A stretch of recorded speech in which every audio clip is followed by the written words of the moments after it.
Arusi Jpac nọrọ onwetele gị ọ gị ka o nwetere Arusi Jpac nọrọ gị ka ọ gị ka o gidere onye na anya 4 days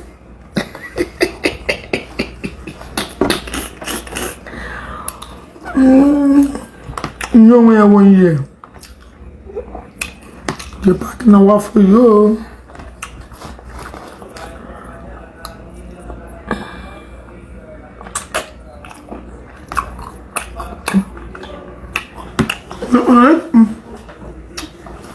Tigbam nekpere ụdị Arusi akpụrụ ma osisi nọrọ 500,000 years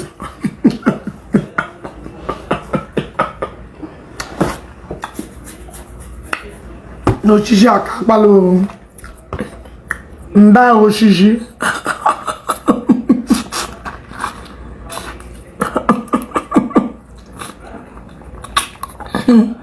nda osisi osisi tọrọ Jesus ọ bụ obere osisi make una leave me alone. I chom share bigger man so be gone.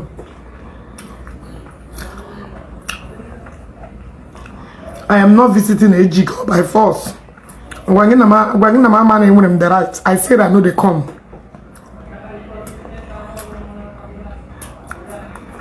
I said I am not coming. It's to chop English again. But my right, but I said I'm not coming. Don't you understand the simple English? Ona bia. Jenemanu. I said I'm not coming. I'm not remember. What am I home? Pandi bo sheboli yuru gisara. Pandi bo develop other country. And you develop very soon. Na me post solo no line. First property, first to start. I hope we're gonna close. Hope we're gonna close this December because process no lana as well. We very.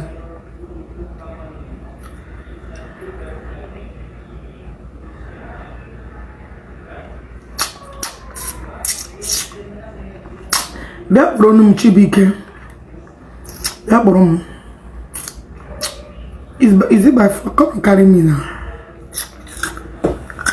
That problem. As I know they come. Oh no, I got more that way.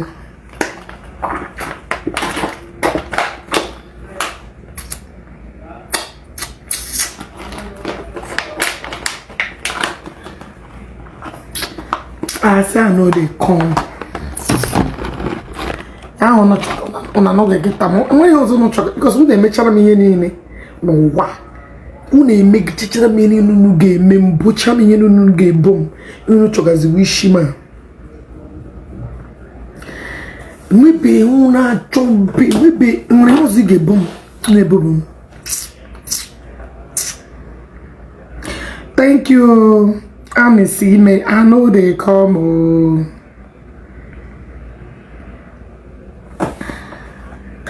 Abula hem juria wotule. Ya na runga na akpontu, obodo ntu. Oshihon ha na ya number 1 ntu na ha le otule.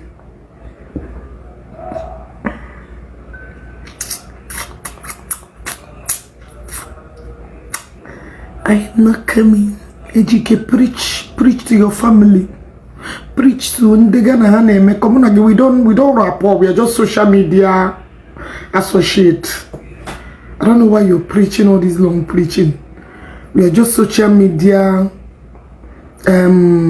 what they call it, acquaintance or whatever they call it. I don't know why you're trying to advise me. I just don't understand.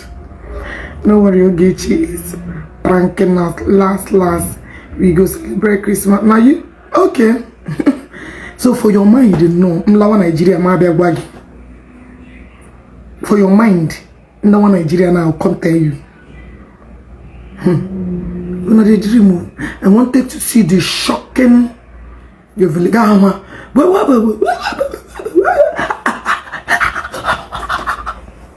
And that will be here for 20 years.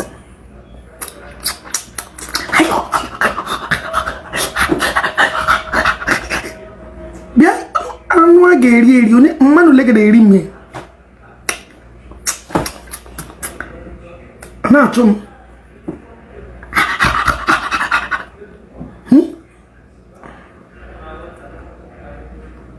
one day you chori boni mo me ewu egbulo munna aga tacha pass na ga egburu ewu munna nte go fonye ga ewe aka nye mpekele ha ba ya akpo ya oh yeah, you're not man enough or woman enough. E.g. fake account, so fuck off.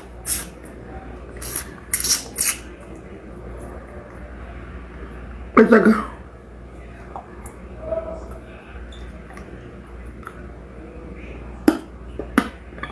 Because this powerful tree, no 5,000 years, could not give ex-convict victory. Could not give a convict victory. Yacham Gopala. And could not even help ex-convict Koshino Rupo. This 5,000 years of Oshishi, the same useless ex-convict, but I know that anybody gonna make a Ghana Arusi. Imanoshisha Yan Waroshi. Did you see on your dibia na kokoya? The same ex-convict me prono boy and what dibia.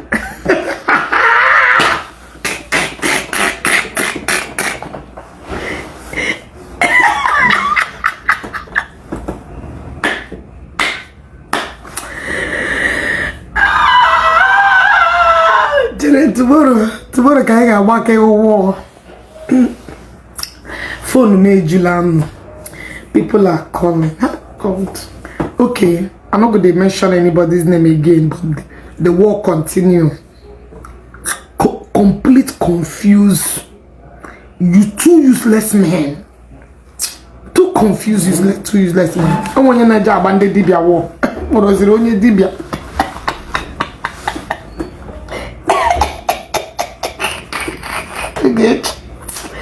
Ogechi cannot do does not exist.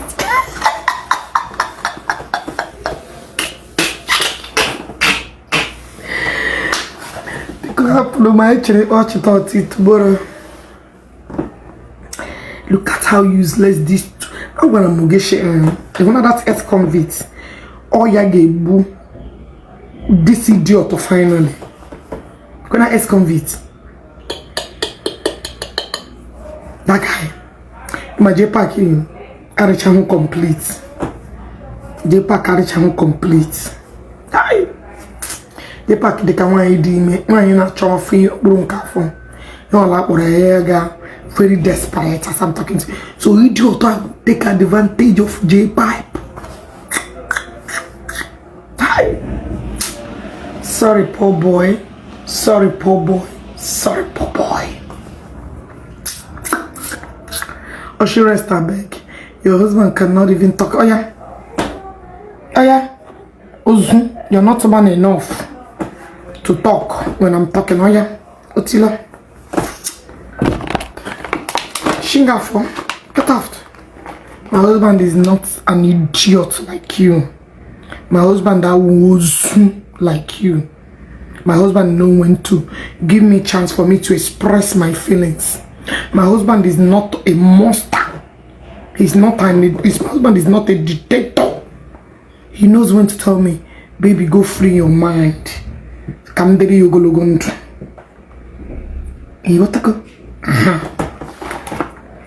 Go sleep with me. Go sleep, Harlem. My husband, I want that I'm your God. You can't talk, you can't move.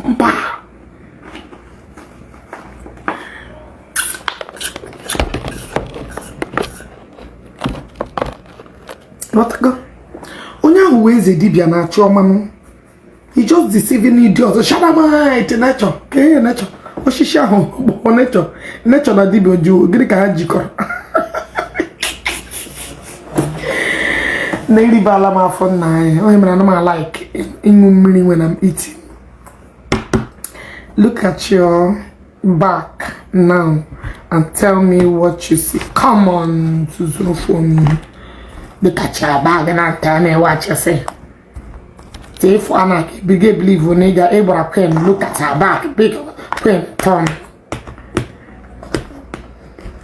Doctor, you finish your gala, she gave you the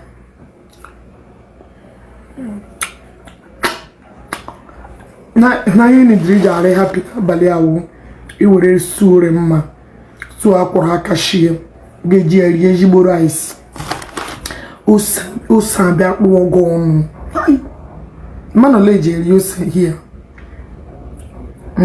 man oleje eri ose here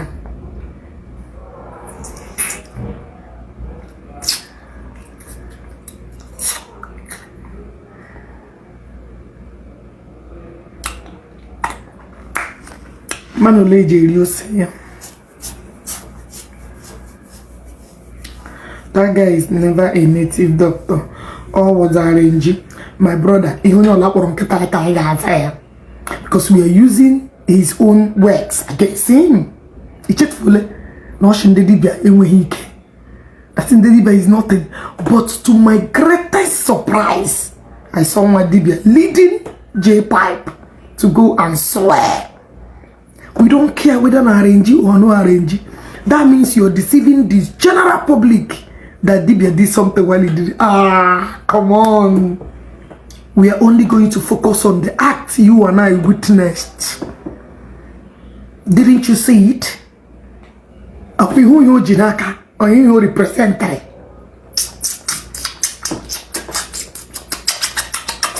Shut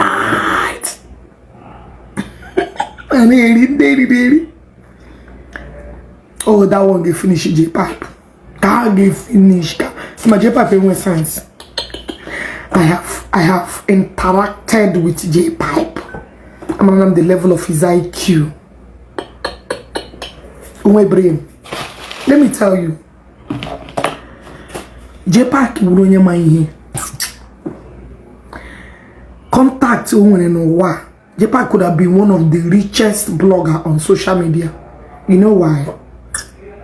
Jpac could have been running things that will attract his contacts around him. Jpac came and we shut them on here. You know, Jpac with common sense. Jpac could have been one of the. In my here, he may page not common sports. Because he may be on the contact. He will not be watching Hannah wedding. He raised it up to 16 million. You want to go?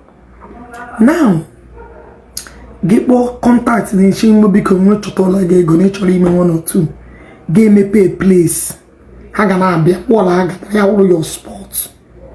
Because in my brain, you lack wisdom in the Navy. Makachi, it don't have scores. And I'm a ban. I lack the wisdom in the Navy. Where all common sense. What a brain. Makachi. Contact, you carry big boy. Big boy. This ex-convict gonna zage sa, but talking when I say ya when you call him, oh, this because he believe you know, school rubber. Educated tout, educated idiot that I can even reason what you're about to reason. Bala, look at your life. Ex-convict, imagine ex-convict gonna poge what to make help. Okupo uzi lesa kubo gaga bojire onyo kamishi na ala. Hello, a very useless tree that couldn't even save his own or her own people. Kage wa ton ubomba dike gaga ba woro down.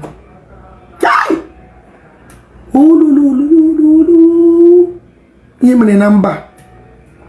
Yeah, because of an idiot like ex-convict. I'm an overage.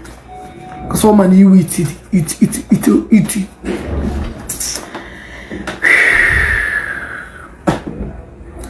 I just they look you, they laugh. You know common sense. What to put sense and English. Arushe no nankapa according to una.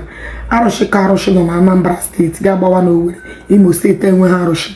Imo State na aga na Anambra aga na ime Arushe. Hona.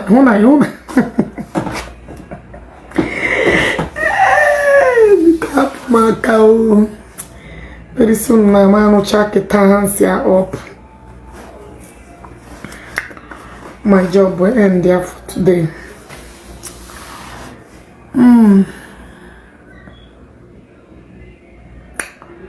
Chineke mana yuzukwala m nwa nka kpam nọ na otu mission na agba krakrakrakrak mana yuzu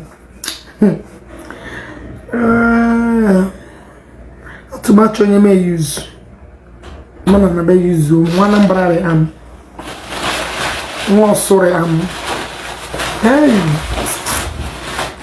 oke mba dị ka m nwa mba ashia be yuzu.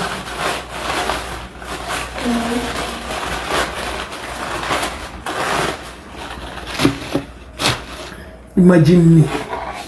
Okano no bekam. Ogechi na video ga no. Gino ko ngudi ba ga de mo cha me post pe. Okongbu apon. Nwa pon bo oria babuga. Nwa pon oria babuga. Na koyiri. Video I don't take you seriously like anyway. I just legging before match. But you need to you need to enter. Hey man, that the guy in school doesn't make you that is useless for the rest of your life. You need to learn in a hard way. Marry fair. That's when I realize Zion too much. Enough is enough. Time to answer your call, your duty calls. Inshallah, Jpac. Dealing with Jpac. Dealing trying to my own satisfaction. Dealing trying to my own satisfaction. Then I wouldn't let him breed. I would want to name over them boss. When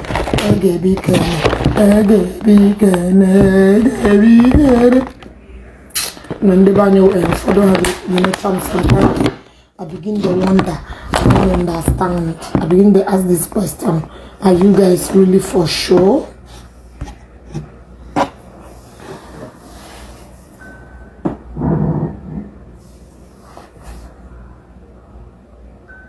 Utumbu Arusi my son, I'm going to go Arusi.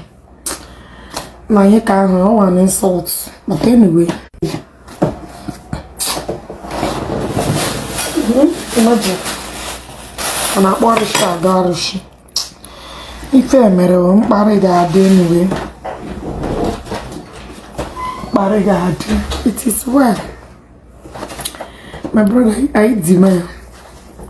Oh, yeah, I'm going to do video with some of the videos that I like to post. I'm actually touch. I just want to post it. They are not no you. I'm sick and tired of this shit.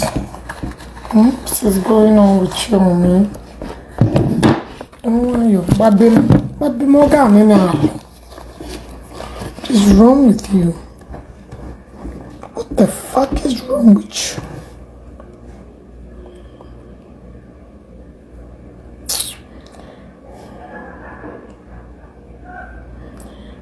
I want to dine with you, baby.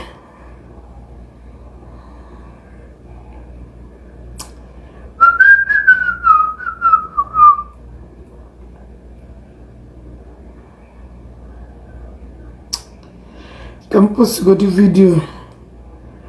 Some people were videoing the ultra much. I have a lot of video time.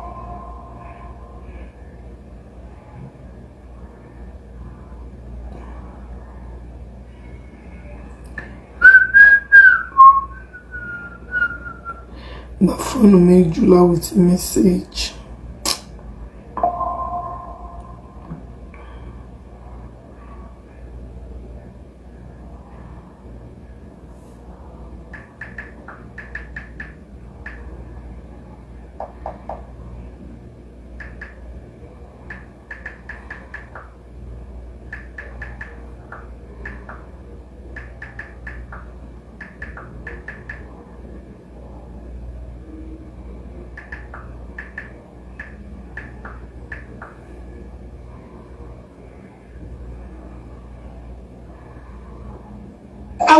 ended the relationship. I ended it.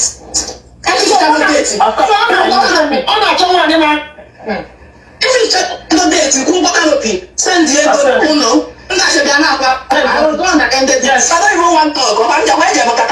I'm a million Gaviga. I don't even want to talk.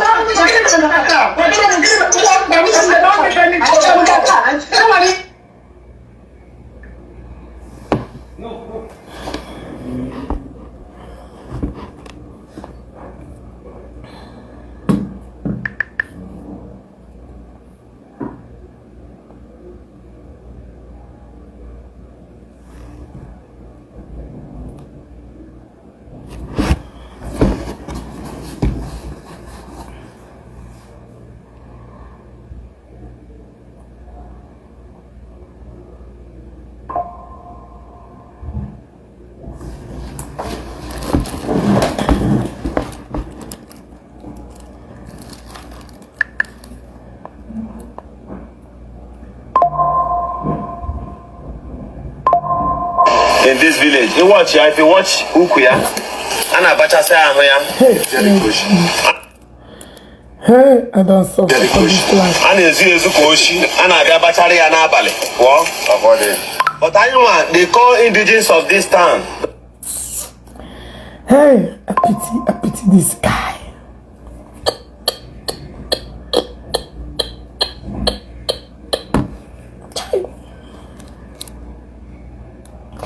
Thank you, my dear. Don't dash me anymore. Now didn't dash me.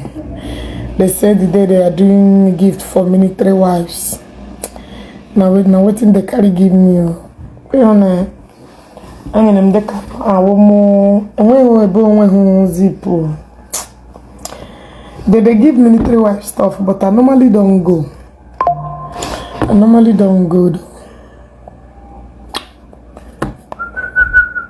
How come I gift? I can get gift to where? I normally don't really participate.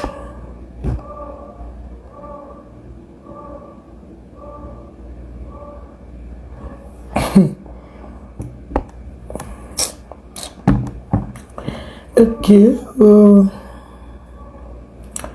I'm trying to No, spirit man, the very weak in this saga. This is not the way I saga.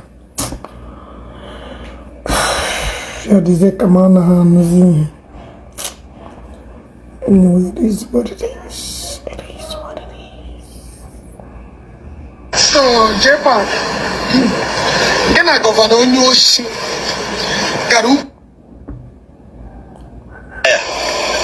In this village, if you watch Ukuya, and Abacha say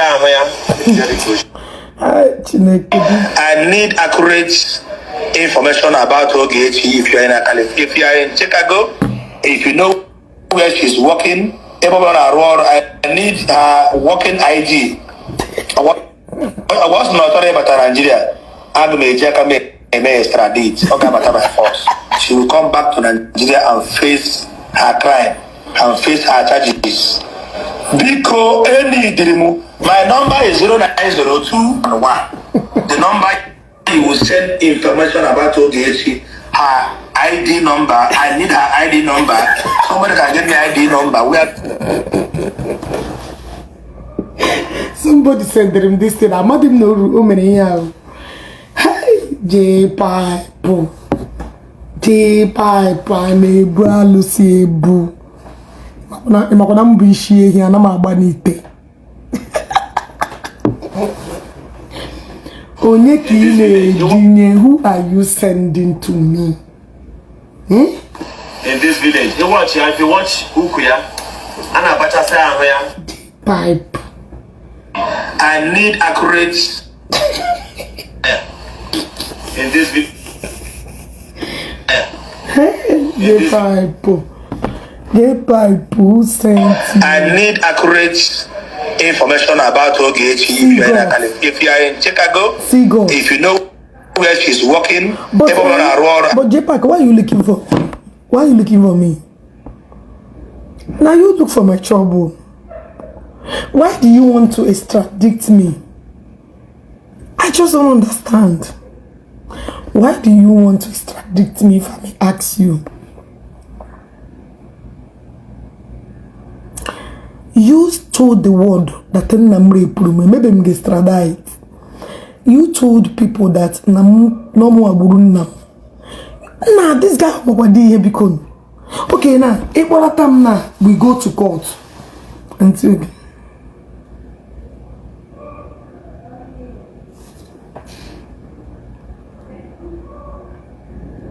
I get the fuck out of here. Shinga for you.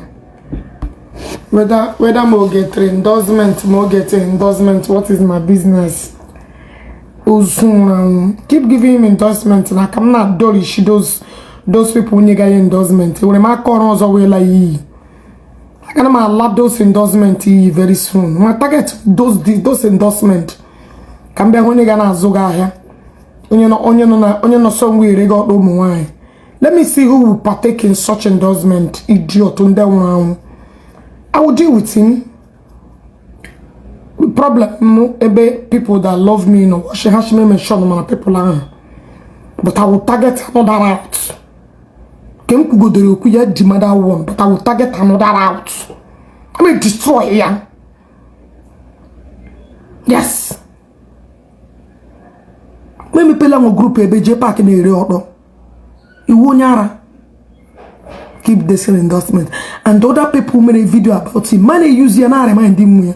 You are fucked up. You don't know me. You don't know me. Now let me even leave you stupid talking rubbish. Like I'm up go to your stupid little brain. That's not where I'm coming from. That's not even the angle I'm coming from. The angle I'm coming from is that Jpac you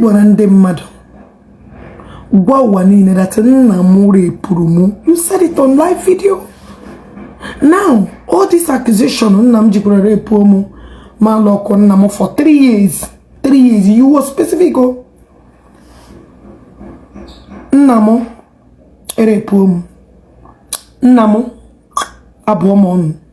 many things you stated. Now ime Mr. Death Malota Nigeria Monagaga court, right? Gonna judge. What would you tell the judge? That you came on social media. Hey, how would you land my own? Can you bend the mother children brain in that? Jpac, Emma, that won't mean with a brain. You should have known what I wanted you to do. And you did it. That was why I saved that video. Now listen. When you did video, back in the days, even the video I have lost it. But the same way you made video and you repeat in a video and you repeat and this is exactly what I wanted you to do. Because people now jump that video, I don't have it. And the only way to make you repeat those things was to push you to the wall. And you have finally did it. The same video I gave me back in the days that prompted this thing, that made Jesus who phone me. Or the same video you repeat me now. You don't know me, we shoku. Play voice note, play. Nobody push me to do anything. Lie. You won't push him to do. Can you push you again? Because you can't control yourself. You know, you first play voice record where I record for me and Sugar. Say Sugar won't buy you market. You know, you first play the one where I say make we contact the world. Say this idiot will know that we should stop it. We should tell the world that Borebuka is not what this idiot in the pool. Did I play any voice note to Monagi Puro except Nkahi Logashi? Yes, Monagi. I didn't. Actually, I'm keep prove the whole world that you ain't Mpuga Eziokwu. Thank God that your brother Eziokwu that everything I said Nibala. I'm gonna get that the truth will come out. Jpac, any company may again doors, I can scatter ya. Many people, prominent men, called me. And you know it. I know it's at the cap. They say, please, okay. And I gave mention New Zealand people. Nam chwage. Nam target yabi. That then they tell me. Say, make I know the mention names anymore. Say, me become. Now when you keep me indirectly. Came you sit down on call. You can oge big quick. Who go again? You want to go? Ashna Arusi la munye na parayri. Ima Eziokwu you make contact and Ozobro that started chatting me yesterday. When you wanna for him or getting to a year now. Imonyo. Chineke Bogoko. I will destroy your businesses. Onyo na me again doors. I'm gonna talk at that product with beer. Yes. And when who know this blogger say stop for bringing out my mother and my father, you brought out my mother. And somebody asked me, may that Arusi tomorrow. Just tomorrow. I try me to disturb my residents. That they call Bunde. I no go home. Just tomorrow. You. Jpac. You. You know. Who get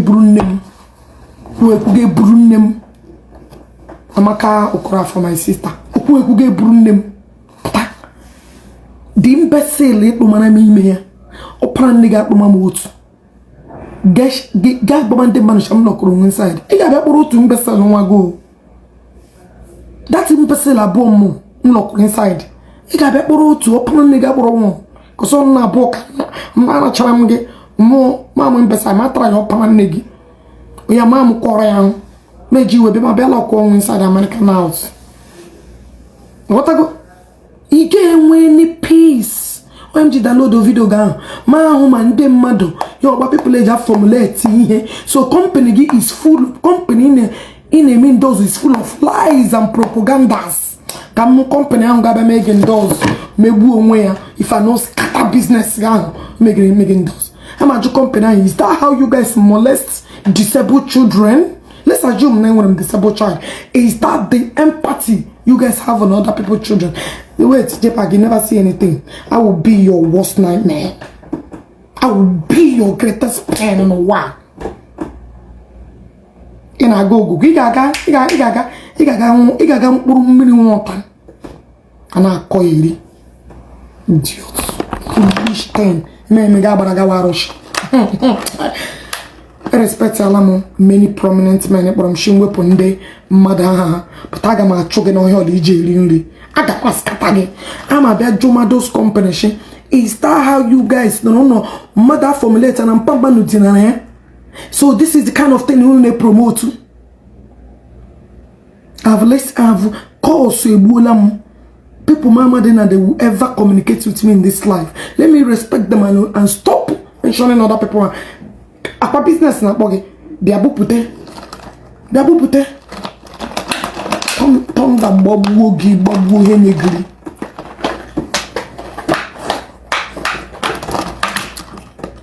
dia bupute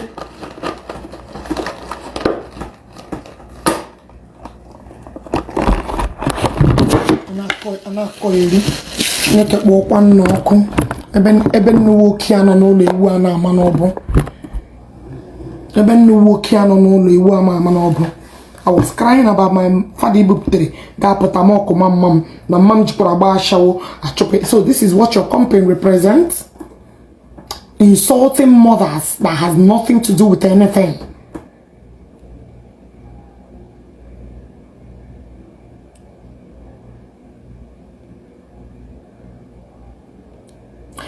Hey, onya di koma mo fuma.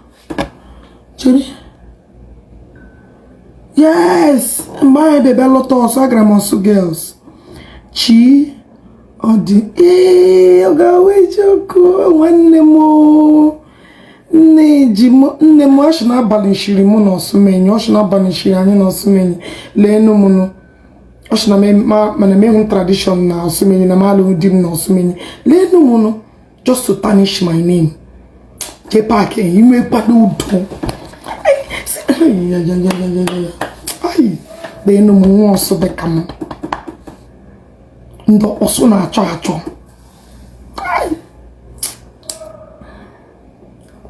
Nne ya ga-akpọ gị bịa jụma gị nga m shipụta o. They go call you na impossible. Oh, imo Ogechi. Baby mubu bikon. You know I hurt you unconditionally, but Ruka. You know when this thing started, you call me. And I respected you. You're a very nice person. You're a very nice person. Ruka, you were very sweetheart. And I will always love you. Because you were a very nice person. That was why I stood by you, because I know the heart that I have experienced is not a bad person. But I want Jpac, Ruka. When I Jpac, may me chow anything that will make Jpac a call. Man, I will home. And I may cook my mother. Editing them Alama. Buria puta. Because I know how much you pleaded for me to let that idiot go. Who make we a brun puta. You know this Ruka. I hope be money nice like this woman. Very nice with this Ruka. I remember when this Ruka called me, actually, Ruka, bear me witness if I'm a bad person. Ruka called me one December. Do you want me to bless Jpac? Sure, yes. I had to even force Ruka. Yes. Onyane me here dear go. Ruka was given mom 500 or 200,000 then. Yashim, okay, do you want me to bless Jpac? Sure, yes. I have to call Jpac without account to get one each other in your egozigi. But you know go talk that one no. Na the common rubbish 50,000. Onye na my NGO call bere ebo on. Chineke ga kpogo ku Jpac. This is how I am. When I get in, I can never block any progress that will come through you. Everybody knows. Joe Ruka is a witness. Joe Onya the nice Onya la nama she wanna bless. Anybody around me she wanna. She's a very nice way forth. Masha yes bless ya Jpac. We're in here. I should have chokwa Kanye and you will share. No. I had to call Jpac to bring his account. Karuka and the Ruka bless that bastard because of me. Idiot to the banner Ogechi. Only normal coco. Anytime I'm going up, I will always carry you along. This Ruka was a very nice person to a fault. I won't be wearing other woman. Ma no police rebad, no. She's down to earth. She's down to earth. Nice to a fault. Even because of honor here. This is who she is. On our choice, and we be I believe my reasons. I don't tell them. Now they are come. It could be nice to a fault. When it comes charity, this woman Yana ho. Ena who look at Ghana who charity pure to her heart. How here we make it matter. Very nice. You wanna until you guys start a post about somebody, you guys have to make sure you listen to the both part of the story. Ya won't am so ndaro akra me join because I want somebody get maybe akoko may listen other parts. Because when I'm bad experience. Look at everything. I look into this case. How? I have to reach out to her. I think she reached out to me, yes. Did them post through, did them dispute through. He put about her. I think she contacted me. She be the cover here she remain. Mash my instinct never lie. My instinct never lie. Onya nice though. This lady nice. She's a force to reckon with, or a nice to a fault. So police matter. We just get out here with a police uniform and look through her. She's more than diamond. Look at somebody get money when I'm mad.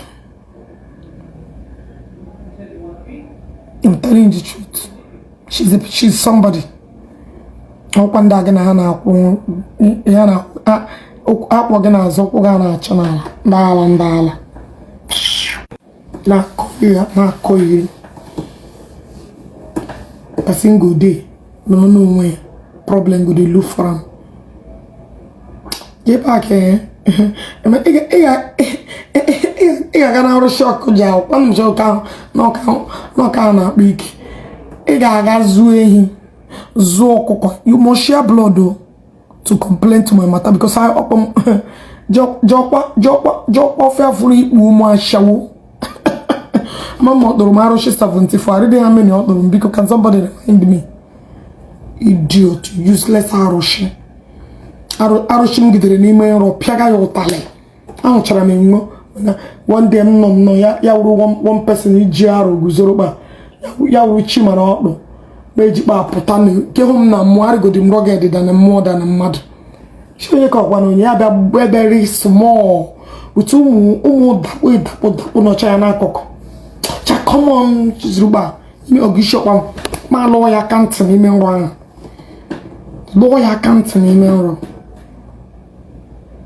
lụọ ya mana ụgbọrọ ele ndị abịara batakụlọ onye agwụ m ya na kpọ rọged adịdị rọged na fisikal ndị ọlọ na-enyo gị ga-anyo ha ga-agwa gị ọma maka ịgbarala gama oshishi m ga-abịa nyụọ mmanya n'ukwu ya ma m rudi ya I just pity you Jpac n'ụwa ka i were aka kụba hapụ otula ikpochiri kpapama n'ukwu oshishi hapụ otula m shi gị jee leela m exam iwerela ganye Arusi na 5 ịhụnaba ahụ shanama itere eriri nji ya kee mee were afọ gị like this pịa onwe gị ime rọbish oshishi ahụ ga-esusugbu onwe gị iti amaghị ihe so ilechara Arusi nọ na ụgbọala ọka nke nọ n'okpo ike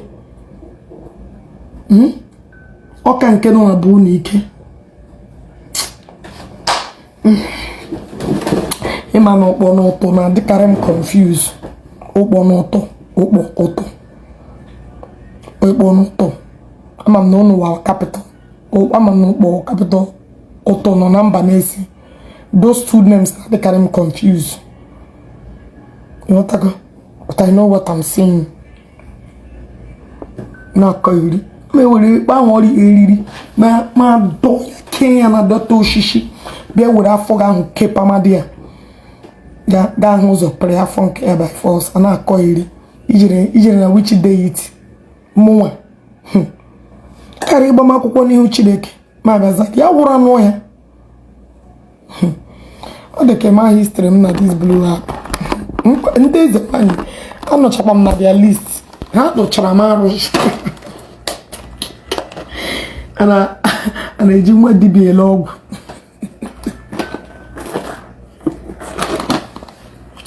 you fuck up mpie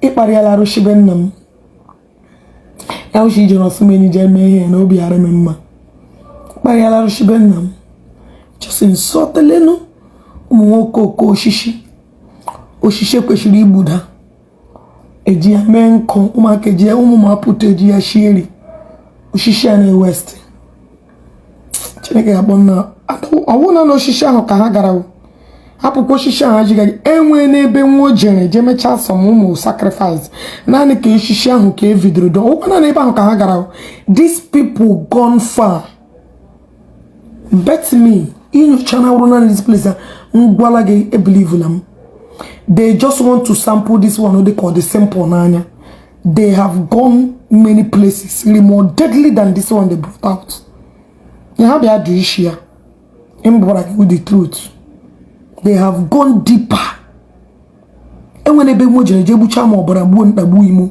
nke a just ka dey iji public make una the reason far don't be deceived nke a will just social media thing.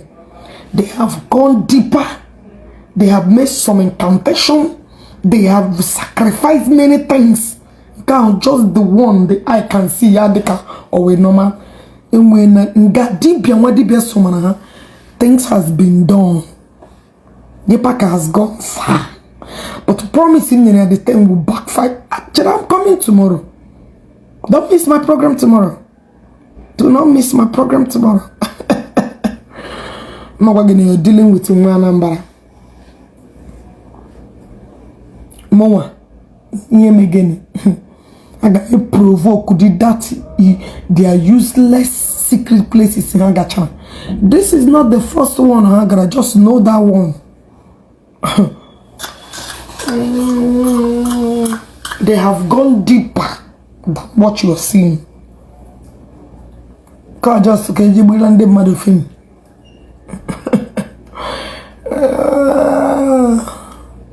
I like it number one. My him and Arusi keep big to the war monage.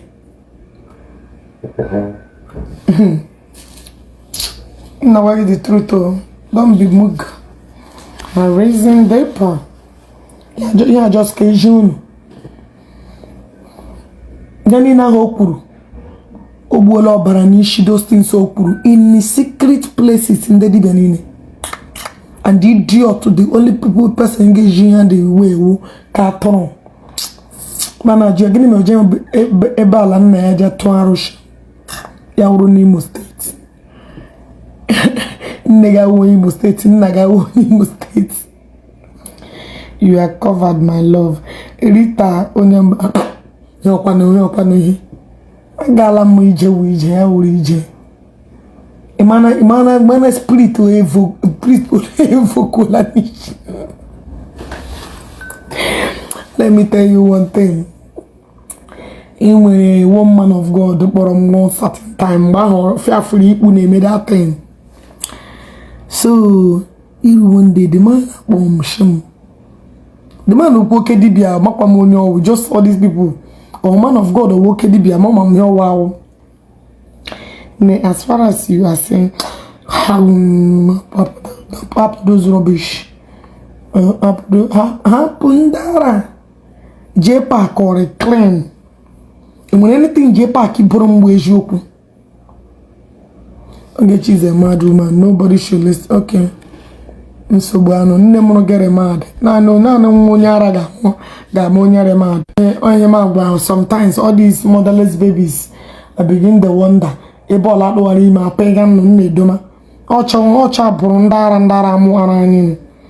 That is the problem I have with all this adoption of children. Ida honyara muchawa na Ogechi motherless babies so. Ocha burunda janye meet social media. I mean this adoption is so. I have to look at the history. Because one idiot at the professional on social media. One comment and reason and Mashawa Buhara product of Ndara Chagacha. Ndara Hamu. And one woman or a Japon Dali Tiko when we were going to school back days in Owerri. Every year one year I'm at the one I'm 6 months. I'm check Kundo Kuya Ringe Kusamu. Are they not grown now? I join on Facebook. I call Andara. Hello? There were I'm live for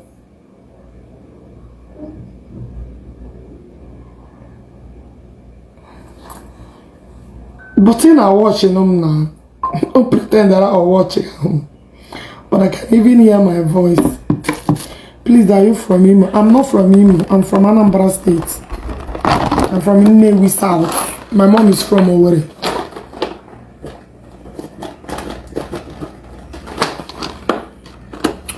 I'm from Osumeni.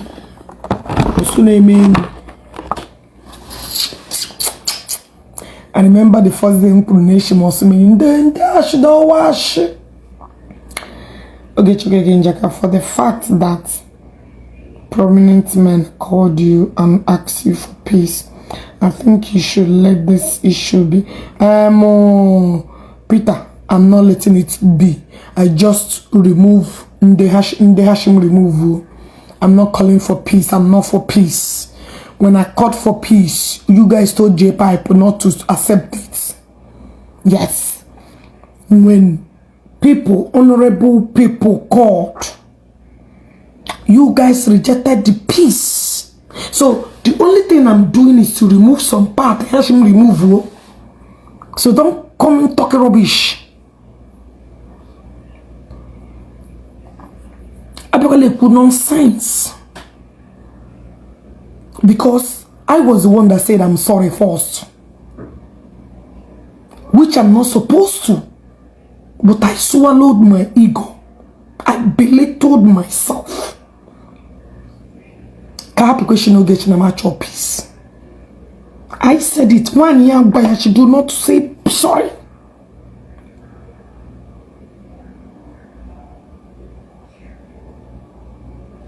Thank you, Ari Roya. Oh, spirit. May I go today, even if I'm at fault. I cannot do shut up. Jeju kwa me na bafu brim baake ka gbage memere nkoma memere nkojo abana na toro mo oje na mo memere bi. Yep.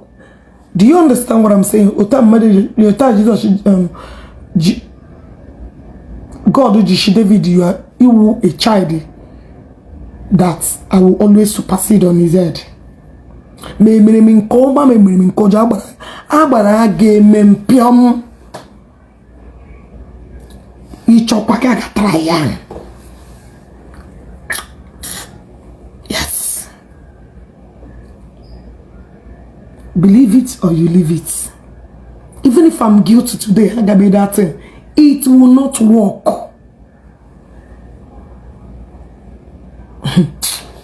Mwana yeshe biano word chana powerful to an extent.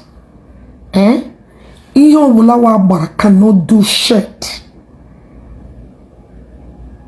Mana mad. Even if I'm wrong today, they will still defend me in the spiritual world. Go and find out. Go and find out. Believe it or you don't. Don't waste your fucking time. And when a babe Jpac on a ex-convict, that person in her 4 days, not 4 days, can ne have work on 1 year down and the ex-convict down. Yeah, brother, no shishi just rubbish. They are repeating. Jpac is repeating what Eba Hunya bara rubbish yang bara. He just repeating what they told him, not 4 days. Eke afon pori. Yang bara go in your channel wash me. And when I don't believe anything, bara. Jpac can I be see na be sugar 4 days. On my dida bara ne woman. And when a deep yagwaran with that thing they said, he didn't just say it.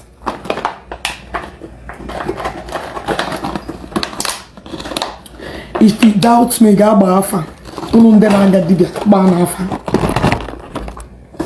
want to send arrow. Which arrow back that one that useless as shower. They back each other. I don't wish you dead. Lie. That would I wish you. Oh, how many she got? He got she sorry. He got she being ala. Keep your boom. Oh, Jenny. Oh, how many choice she sorry. He got she being ala. Keep your boom. Oh, yeah, I'm really peace. Okay, beginning to make sense. Because I see no reason why you should not accept peace. Number one is saying that you go they lose. I know they get to know that me. I'm going in the main doors. But you're not coming on. I'm not at the end of the 2 weeks. Back collect ego. But that Facebook will feed the waiting consign me. I know my page is not monetized. Okay, where do you belong? I thought you were a Zionite. Remember what daddy got. What the fuck are you asking? Stop drinking much cold water. Why? You aren't that shit. You want to go? Yes, so keep being. You want to go? And Jomo, a belong. no belanga believe we gonna tibia na arono. Have you ever seen me believe that all this amanshiha is true? And when I don't they believe that when you cannot that rubbish. That is no fucking power. You make it no go walk. Walk and waggy where I stand. I shouldn't get there is no power na ekwensi but it will never work on all the mad sharp babu me anaka oga me oga maroma. And the one reason I should not be drinking cold water. Then I will listen to it. I like something very scientifically proven. And I'm unlike propaganda. Tell me the reason why I should stop drinking ice water.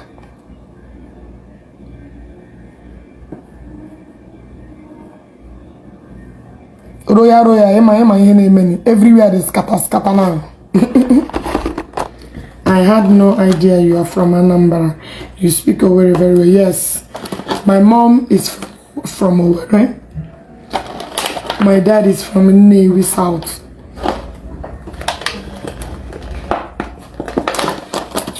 Yes, I'm Anambra.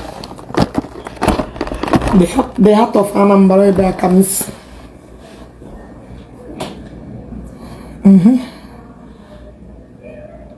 Gina le my father gana ilim. Eidi minam. Aonya murumo. I speak over very well, very fluently.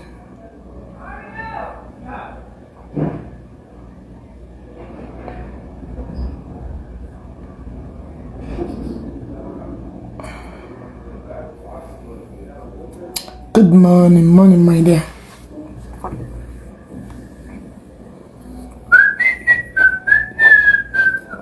No game. Become manga. Like right? Na dim stress from out today. Chad. Ona ma ke mesh ke mam ga chana hono obi ana be. Ondo you toga today.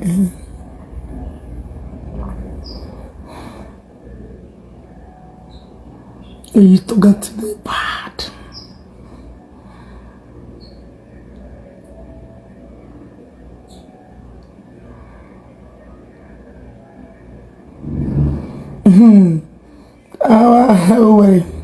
Oh, I'm on now.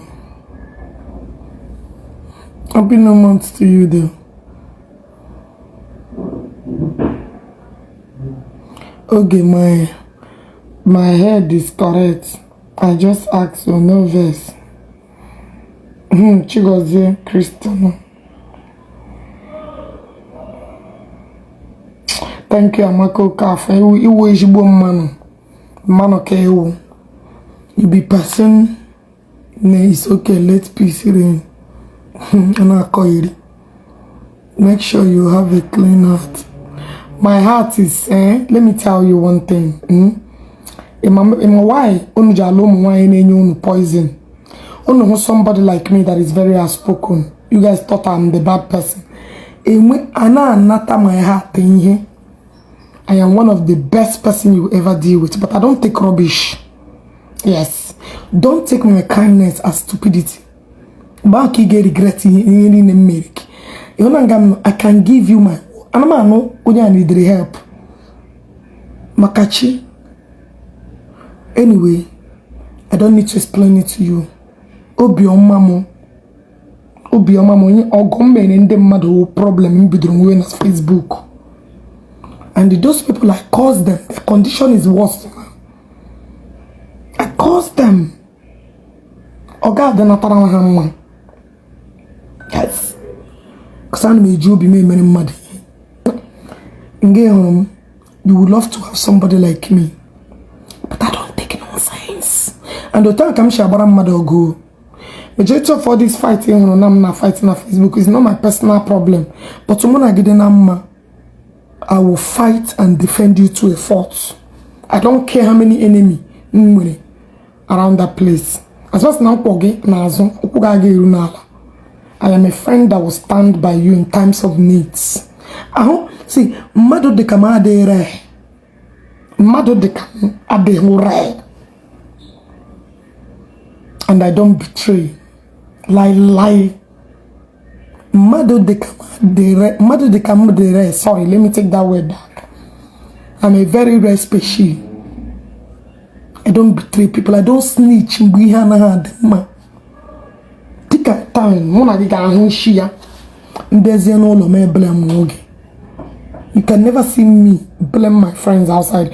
Any friend the money I had in my public blame woman, that ends my relationship with you. And when I will not be like when I get a problem outside, but I'll just avoid you. Simple.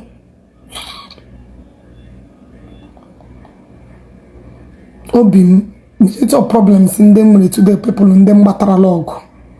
Yes, but am I regretting it? No. Am I regretting it? No, because all you're not is yours.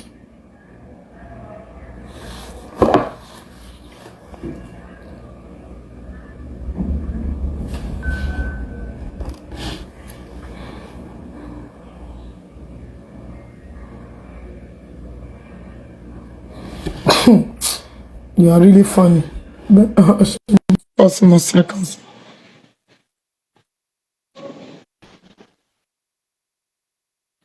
And I'm not like him or you. Because I'm not gave free a lot. I try to remain my little circle. You want to go?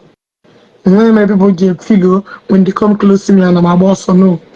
Because me give be man this I don't much what you may appreciate. Oh, me give feel that a very nice way forward, but he name me. Nja alagije ibano. When mo bioma o.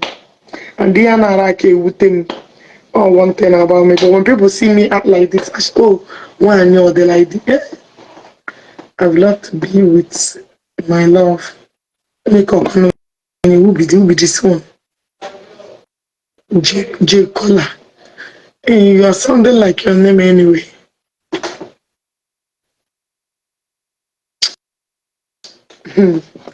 Royal ha na-akọ iri mgbe a chọrọ mmadụ okwu mekọrịa m n'ihe bekarịa m akwa.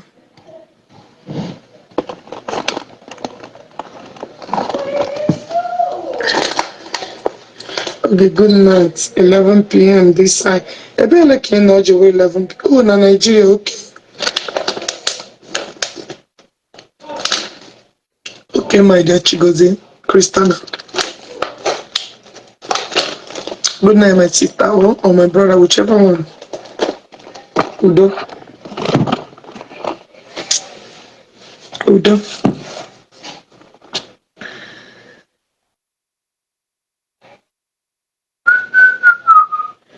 Because this guy, please,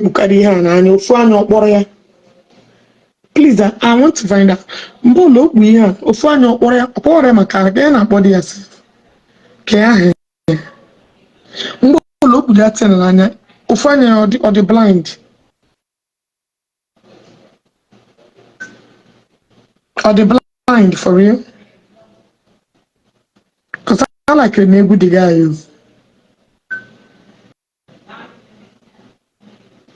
This guy. Ofanyo Borea. And the guy they are talented.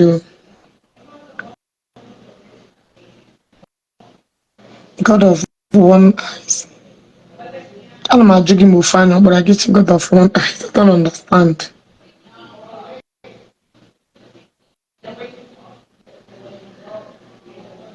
And when you got Eziokwu, this guy or the blind for real, cause just so acting.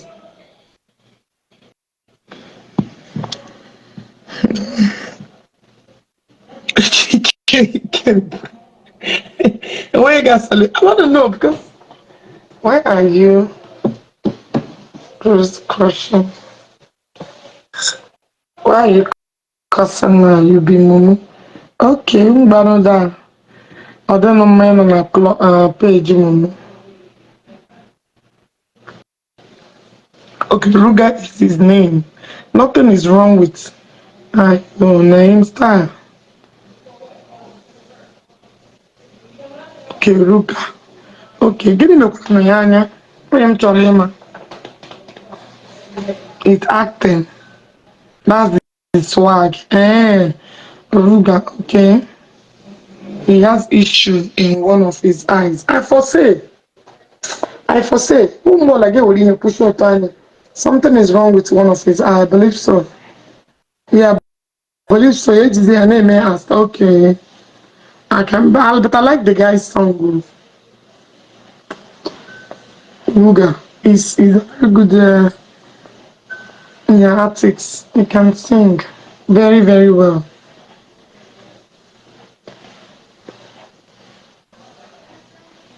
Just just a costume. No, I don't think it's a costume. I think something is not right. Okay, if you're my baby. If mama baby. If mama baby. No be true, bro. How do you know?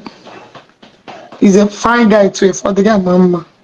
Do you have boyfriend over there? Osuna, I get your what the fuck is this thing? What the fuck is this idiot that asking me do I have boyfriend? Well, let me view this up. No,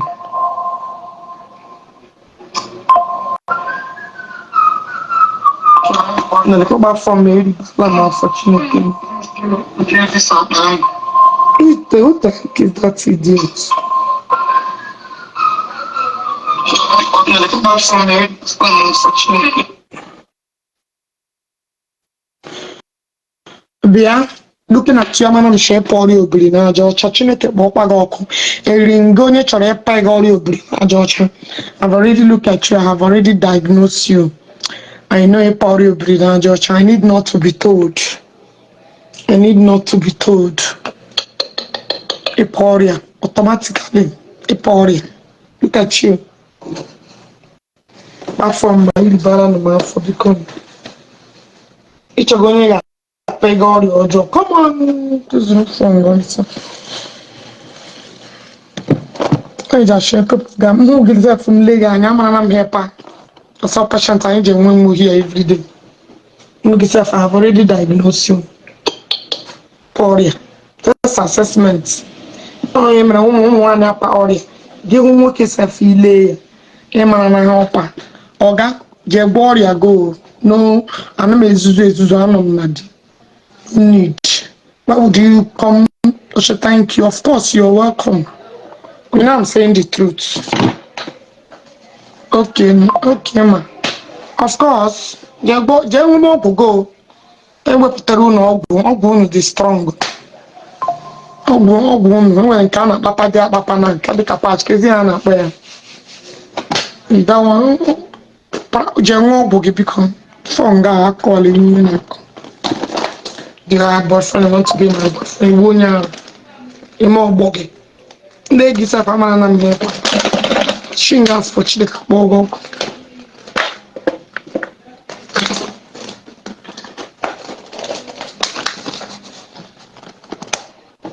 Na call you. Doctor, we have medical record here. My colleague, but a medical record here, but like Jpac.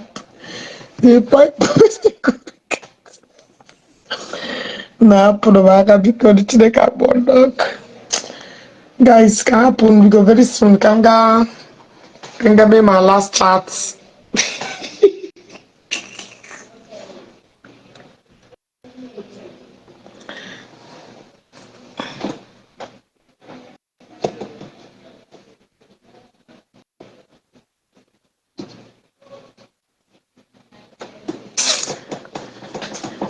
Follow you talk. You make me laugh like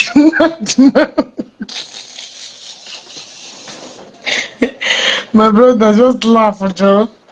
On that I can't get in my last chat because and my like she up on time man and in the wine I get carried now.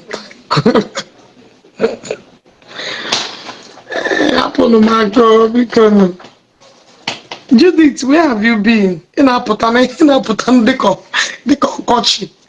In Aputan. I put the back, any power, the money come out from the company. No, they talk too much. Come on, get out. I just told you the truth. Boogie. Don't take your medicine. Okay, we miss you for a few hours. I'm coming back live very soon, and I'll be back. A beautiful sister. They were Nabaragegum. I'm not Ghana. Facebook said, I don't know. I could one a live stream. Maybe I think I can get them on yourself. Because almost all my pages they are putting it for me to monetize it. Kalisioka. Beautiful Oni. My beautiful Oni. Nimakago. Jeff, why are you here? Amamo ede my sister. Mbodo werema. Why me papa? Ay, yeah.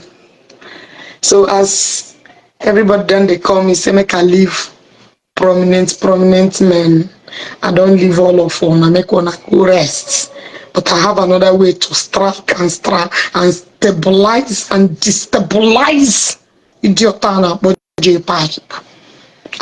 So I don't call me, say make I know they come. So always when you bring commercial, that is when I go tackle you. Anytime when I give an endorsement or anything, I go ridicule that business. Yeah, like my job, the business west. Yeah, I will just west it. Yeah, like just weekend. But now I'm go the con the big man. But don't you like your business? Map on my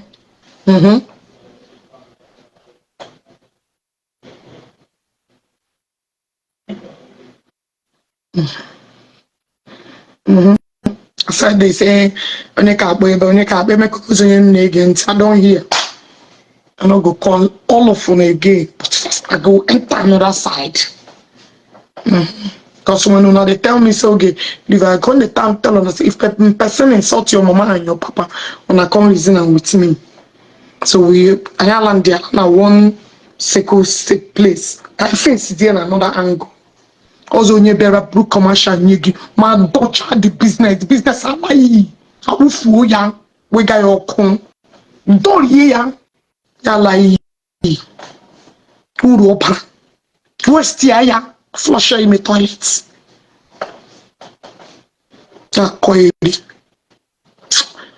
Guys, I'll see you guys later. Bye. Beautiful you. Come up on because I was some get out of here. No, Ajo, you know, that's right. But when you're my beautiful one, you man taggy, Nalipan. Jesus, I'm reading now. What did I eat? So, what the word? Alright, guys, bye bye, and I'll see you guys later. Thank you guys for watching this video. Please subscribe on this channel, share this video, like, comment, drop your thoughts on the comment section. Thank you for watching. God bless you all. Bye. Please subscribe, share.